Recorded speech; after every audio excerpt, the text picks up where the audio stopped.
Os porcos tiveram uma luta ainda mais árdua para neutralizar as mentiras inventadas por Moisés, o corvo domesticado.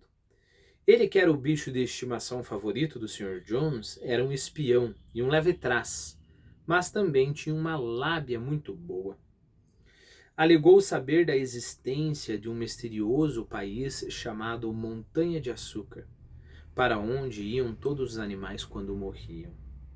Situava-se em algum lugar no céu, um pouco além das nuvens, disse Moisés. Na Montanha de Açúcar era domingo 7 vezes por semana. As flores brotavam durante o ano inteiro e torrões de açúcar e bolo de linhaça cresciam nas sebes. Os animais odiavam Moisés porque ele só contava histórias e não trabalhava. Mas alguns deles acreditavam na Montanha de Açúcar. E os porcos tiveram de argumentar muito para convencê-los de que este lugar não existia. É claro que aqui a referência é a igreja, né? Que promete o céu para além do sofrimento aqui. Então, aceite a sua condição. Basicamente é o que essa igreja aqui que está sendo criticada fala. Aceite a sua condição, porque um dia você vai morar no céu e aí vai ser uma montanha de açúcar. Se fosse nós aqui, ó, vai ter Burger King lá, sei lá, no meu caso, né, vai ter sashimi todo dia para comer e churrasco, né, e vai ter a paçoca vai crescer em árvore, né, vai ser coisa maravilhosa, né. Então, são as mentiras deste corvo, ok? Parênteses aqui, eu tenho que fazer esse parênteses. A pergunta que a gente poderia colocar, saindo dois níveis aqui, saindo da fábula e saindo da comparação e estendendo para a nossa vida agora, né? É o seguinte, este céu que a igreja, então já não estou mais no nível do corvo, este céu que a igreja promete, ele é só além, porque se for só além, realmente parece muito uma historinha, né? Parece muito uma montanha de açúcar. Se, no entanto, este céu mostrar indícios aqui, ou seja, a beleza do céu já poder ser contemplada, embora imperfeitamente aqui, este céu acaba tendo o poder de evidência, ok?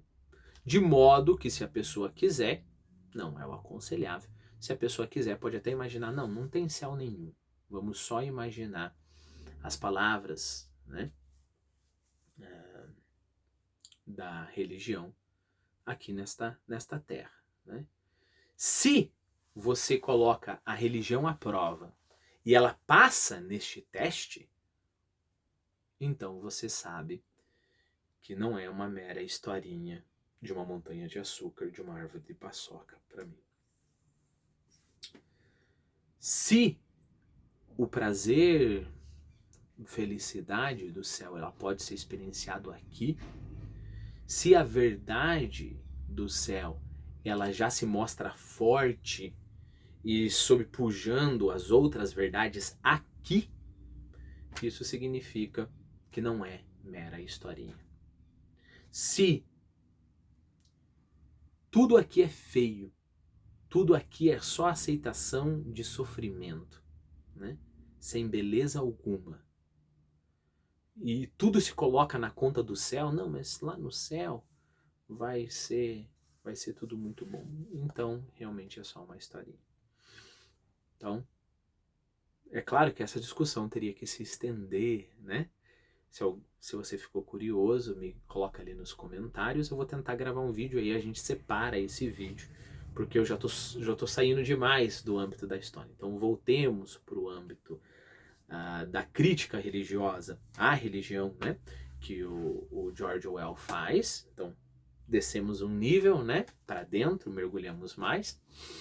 Então ele está criticando um tipo de religião. E vamos agora descer mais um nível e entrar novamente nas nossas histórias, onde não é religião exatamente, mas é o corvo Moisés que está falando tudo isso. Seus discípulos mais fiéis eram os cavalos de tração, cravo e canela. Esses dois tinham grande dificuldade em pensar qualquer coisa sozinhos, mas tendo aceitado os porcos como seus professores, absorviam tudo o que lhes era dito e passavam para os outros animais por meio de argumentos simples. Nunca deixavam de comparecer às reuniões secretas no celeiro e davam o tom de bichos da Inglaterra, que sempre encerrava as reuniões, a canção, né? Afinal, como se viu, a rebelião ocorreu muito mais cedo e com mais facilidade do que qualquer um esperava. No passado, o Sr. Jones, embora fosse um dono durão, tinha sido um hábil fazendeiro, mas nos últimos tempos vivia dias ruins. Não somente a opressão, a diferença entre animais e homens, é a incompetência do Mr. Jones que faz a revolução acontecer aqui. Okay? A incompetência do Mr. Jones. Mas nos últimos tempos vivia dias ruins. Ficou muito desanimado depois de perder dinheiro em um processo e começou a beber mais do que devia. Por dias inteiros permanecia sentado em sua cadeira na cozinha, lendo jornais, bebendo e, de vez em quando, alimentando Moisés com cascas de pão encharcadas na cerveja.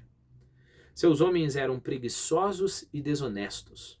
Os campos estavam cobertos de ervas daninhas, as edificações precisavam de telhados novos, as cercas estavam abandonadas e os animais mal alimentados. Junho chegou e o feno estava quase pronto para o corte. Na véspera do início de verão, um sábado, o Sr. Jones foi até Wellington e bebeu tanto no Leão Vermelho que só voltou ao meio-dia de domingo. Os homens tinham ordenhado as vacas de madrugada e depois saíram para caçar coelhos, sem se preocuparem em alimentar os animais. Quando o Sr. Jones voltou, foi imediatamente dormir no sofá da sala com o News of the World sobre o rosto, um jornal, né? Notícias do mundo. De modo que, ao anoitecer, os animais ainda não haviam comido. Por fim, não conseguiram mais suportar. Uma das vacas arrombou a porta do galpão com os chifres e todos os animais começaram a se servir das lixeiras. Foi então que o Sr. Jones acordou. Num piscar de olhos, ele e seus 4 empregados estavam no galpão, com chicotes em punho batendo em todas as direções. Isso foi mais do que os famintos animais puderam suportar. De comum acordo, embora nada disso tivesse sido planejado,